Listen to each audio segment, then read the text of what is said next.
Hello my dear student, welcome back to my YouTube channel Subhash study centre. Class 10th के जितने भी मेरे प्यारे बच्चे 11 मार्च को सामाजिक विज्ञान विषय का पेपर देंगे, आज के इस वीडियो में मैं लेकर के आ चुका हूं आप सभी के लिए सामाजिक विज्ञान विषय का बिल्कुल वायरल मॉडल पेपर।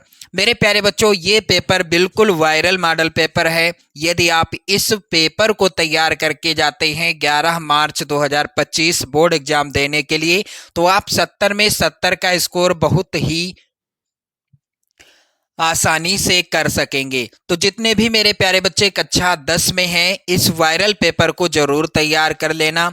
यहाँ पर मेरे प्यारे बच्चों आपको क्या लिखना है, अपना अनुक्रमांक यानी रोल नंबर लिखना है। और यहाँ पर मेरे प्यारे बच्चों आपको अपना नाम लिखना है। यहाँ पर नाम लिखा हुआ है BY 825 BY कोड का मॉडल पेपर है। बिल्कुल याद कर लो इस कोड को, वायरल पेपर है। बोर्ड एग्जाम में आपको समय मिलेगा 3 घंटे 15 मिनट का। पेपर का पूर्णांक रहेगा 70 अंकों का। मेरे प्यारे बच्चों, जितने भी वायरल पेपर हैं, जितने भी महत्वपूर्ण प्रश्न हैं, उन सभी से रिलेटेड वायरल मॉडल पेपर मैं आपको प्रोवाइड करा रहा हूं क्रमशः। तो आप लोग चैनल को सब्सक्राइब कर लो। यदि आप वीडियो को शेयर कर देते हैं तो बहुत अच्छी बात है। चलिए नोट के अंतर्गत ध्यान दें। प्रारंभ के 15 मिनट आपको मिलेंगे प्रश्न पत्र पढ़ने के लिए। 15 मिनट आपको मिलेंगे प्रश्न पत्र पढ़ने के लिए। कुछ सामान्य निर्देश हैं, जैसे कि पहला है सभी प्रश्न करना अनिवार्य है। और इस प्रश्न पत्र के 2 खंड हैं, खंड आ तथा खंड बा। पेपर के 2 खंड रहेंगे, खंड आ और खंड बा। खंड आ में क्या है, 1 अंक के 20 बहुविकल्पी प्रश्न आएंगे, जिनके उत्तर आपको OMR उत्तर पत्रक पर देना होगा। OMR सीट आपको मिलेगी, जिसमें आपको OMR सीट में क्या करना होगा, जो 20 बहुविकल्पी प्रश्न आएंगे उनका उत्तर भरना होगा। मेरे प्यारे बच्चों, खंड आ के प्रत्येक प्रश्न का निर्देश पढ़कर केवल प्रदत्त OMR उत्तर पत्रक पर ही उत्तर दीजिएगा। OMR उत्तर पत्रक पर एक बार आप उत्तर भर देते हैं, उसके बाद आपको उसको काटना नहीं है, ना ही इरेजर से मिटाना है और ना ही उसमें व्हाइटनर का प्रयोग करना है। कुछ नहीं करना। मेरे प्यारे बच्चों, प्रश्न के अंक उसके सम्मुख अंकित हैं। कौन सा प्रश्न कितने नंबर का है, इसका भी विवरण आपको देखने को मिलेगा। यानी कौन सा प्रश्न 1 नंबर का है, कौन सा प्रश्न 4 नंबर का है, 6 नंबर का है, इसका भी विवरण आपको देखने को मिलेगा। खंड बा में क्या होगा, खंड बा में 50 अंक के वर्णनात्मक प्रश्न होंगे। और इस खंड में मेरे प्यारे बच्चों वर्णनात्मक फर्स्ट टाइप के और वर्णनात्मक सेकंड टाइप के 2 प्रकार के होंगे वर्णनात्मक प्रश्न। जो फर्स्ट टाइप के प्रश्न होंगे ये होंगे 4 नंबर के प्रश्न, और जो सेकंड टाइप के प्रश्न होंगे ये होंगे 6 नंबर का प्रत्येक प्रश्न।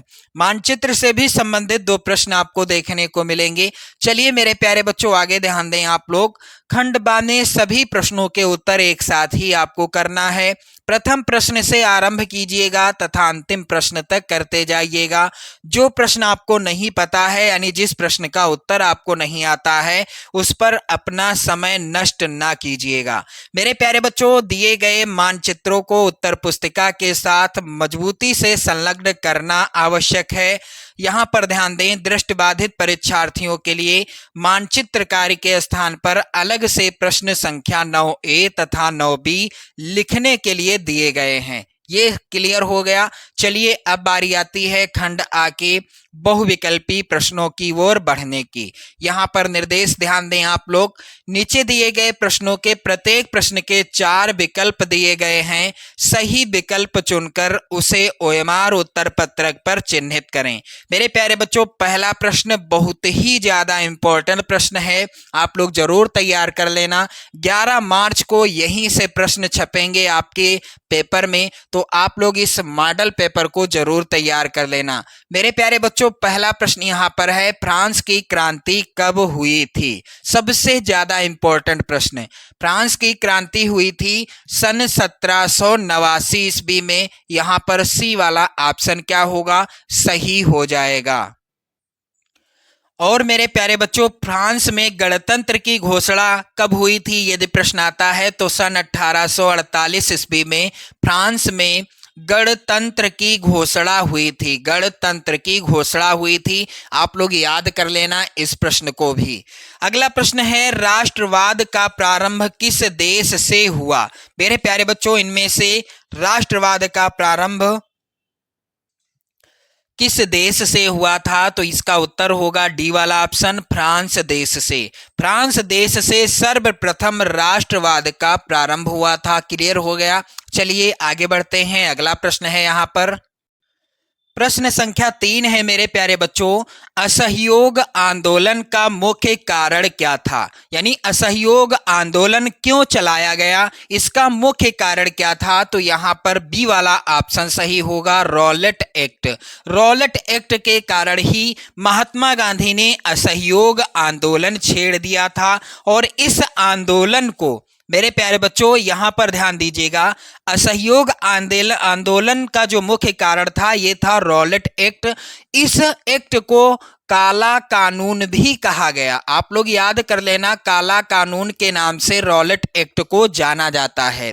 अगला प्रश्न है मेरे प्यारे बच्चों, आर्थिक महामंदी का प्रारंभ किस वर्ष हुआ? बहुत ही ज्यादा इंपॉर्टेंट प्रश्न है और इसका उत्तर क्या होगा?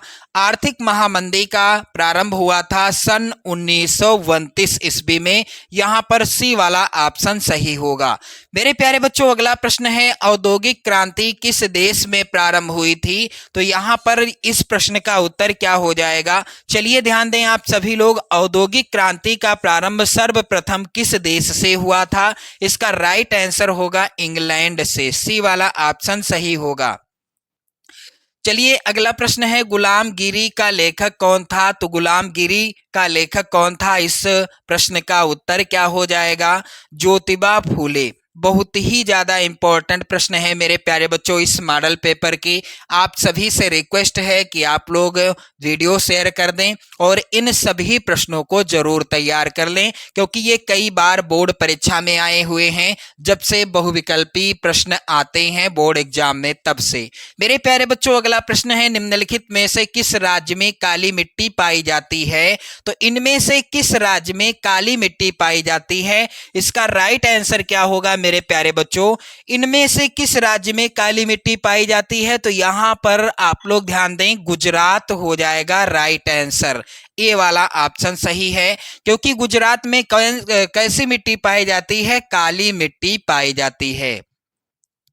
चलिए मेरे प्यारे बच्चों, अगला प्रश्न है, हरा सोना निम्न में से किसे कहा जाता है? तो क्या प्राकृतिक वनस्पति को कहा जाता है, या घास के मैदान को, या हरे पेड़ को, या सघन झाड़ी को? तो प्राकृतिक वनस्पति के अंतर्गत ही सब कुछ आ जाता है, घास के मैदान, सघन झाड़ियां और हरे पेड़। यहाँ पर राइट आंसर होगा, हरा सोना किसे कहा जाता है? प्राकृतिक वनस्पति को कहा जाता है। चलिए आगे बढ़ते हैं। अगला प्रश्न है मेरे प्यारे बच्चों, सलाल बांध किस नदी पर बना है? सलाल बांध किस नदी पर बना है? तो इनमें से राइट आंसर क्या हो जाएगा? सलाल बांध मेरे प्यारे बच्चों चिनाब नदी पर बना है। किस नदी पर? सलाल बांध चिनाब नदी पर बना है। यहाँ पर प्रश्न संख्या 10 है, इनमें से कौन सी रबी की फसल है? मेरे प्यारे बच्चों, बहुत ही ज्यादा इंपॉर्टेंट प्रश्न है और आपको इसका उत्तर बताना है कि इनमें से कौन सी है जो रबी की फसल है। तो यहाँ पर ए वाला ऑप्शन सही होगा। दालें जो होती हैं ये किस ऋतु की फसल हैं? रबी की फसल हैं। अगला प्रश्न है मेरे प्यारे बच्चों, एंथ्रेसाइट। एंथ्रेसाइट का संबंध किस खनिज से है? तो एंथ्रेसाइट जो होता है यह एक सर्वोत्तम प्रकृति का, कैसा? एंथ्रेसाइट सर्वोत्तम प्रकृति का कोयला होता है, यानी एंथ्रेसाइट का संबंध जो है कोयला से है। यहाँ पर बी वाला ऑप्शन सही होगा।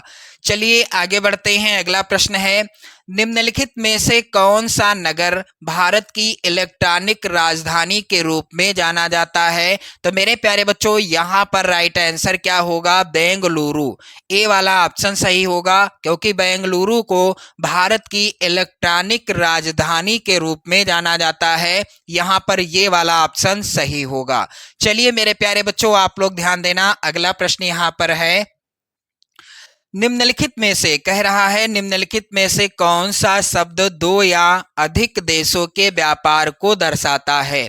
जब दो देशों के मध्य, मान लीजिए भारत और अमेरिका के मध्य या कोई तीसरा भी देश है, तो इन दो देशों के मध्य जब व्यापार होता है, वस्तुओं का व्यापार होता है, आयात निर्यात होता है या सेवाओं का आदान प्रदान होता है, तो इस तरह के व्यापार को क्या कहते हैं? अंतर्राष्ट्रीय व्यापार कहते हैं। और इस तरह के व्यापार को विदेशी व्यापार भी कहते हैं। दो देशों के मध्य होने वाले व्यापार को क्या कहते हैं? विदेशी व्यापार या अंतर्राष्ट्रीय व्यापार कहते हैं।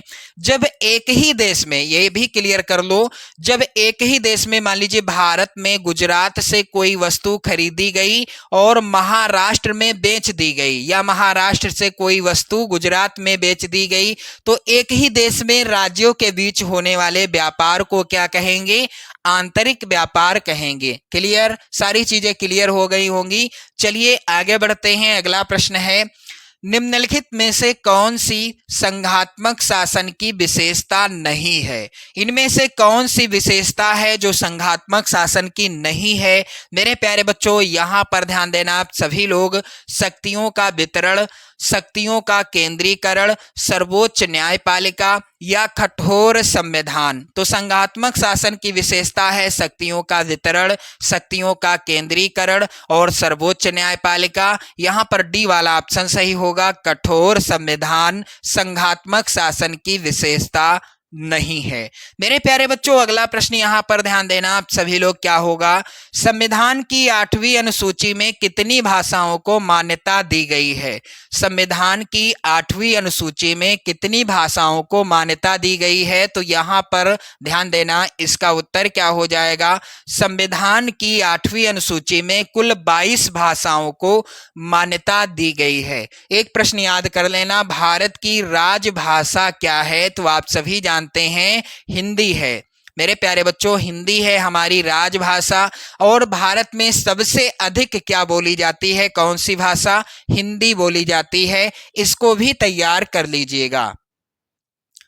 चलिए मेरे प्यारे बच्चों, अगला प्रश्न है, भारत में पंचायती राज की स्थापना कब हुई थी? तो इसका उत्तर क्या होगा? क्या 1980 में या 1990 में, 1992 में या 2004 में? तो भारत में पंचायती राज की स्थापना कब हुई थी? मेरे प्यारे बच्चों, इसका उत्तर होगा सी वाला ऑप्शन, 1992 ईस्वी में।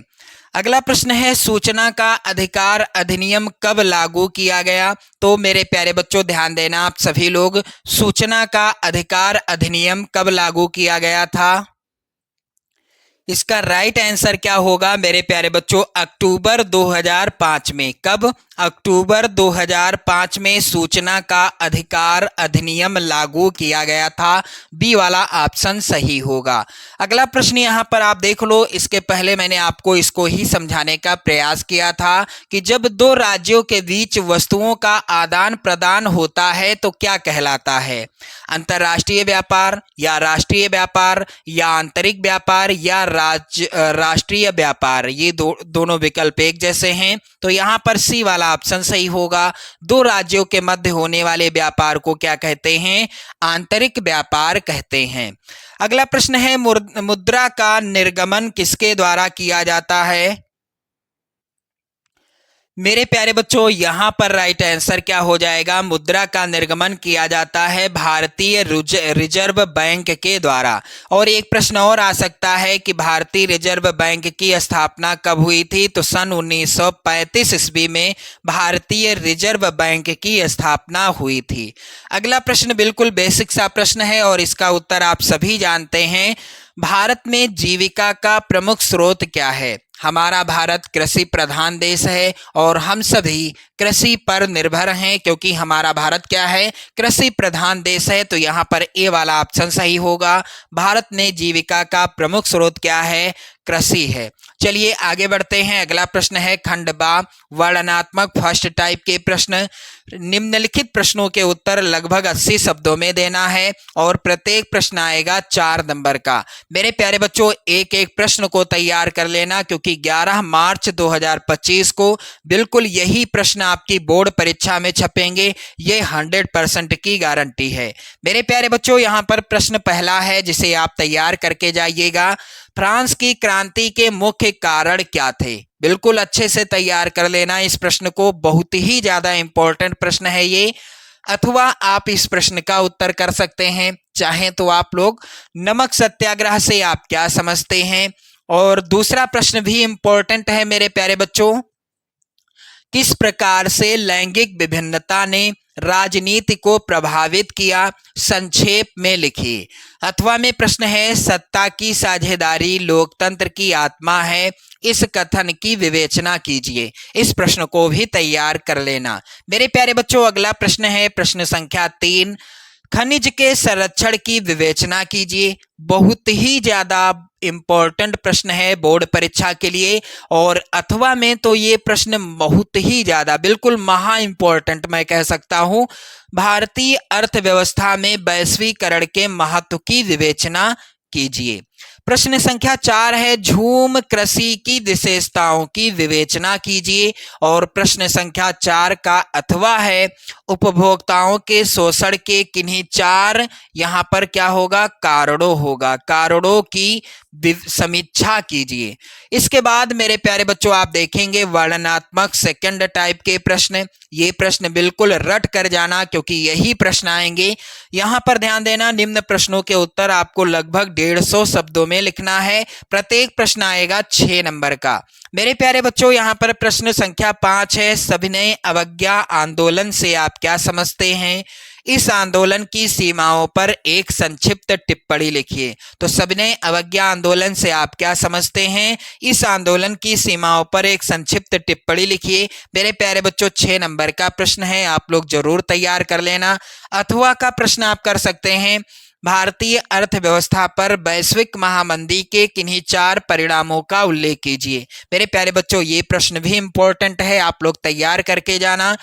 अगला प्रश्न है, भारतीय संघ अर्ध संघीय ढांचा है, इसकी पुष्टि में किन्हीं 2 कारकों का उल्लेख कीजिए। यहाँ पर 6 नंबर का प्रश्न है और इसको तैयार करके जाइएगा आप लोग।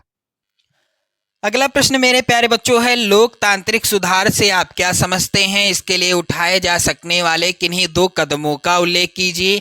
और प्रश्न संख्या 7 बहुत ही ज्यादा इंपॉर्टेंट प्रश्न मेरे प्यारे बच्चों, मृदा अपरदन का क्या अभिप्राय है? इस समस्या के समाधान हेतु कोई 4 उपाय सुझाइए।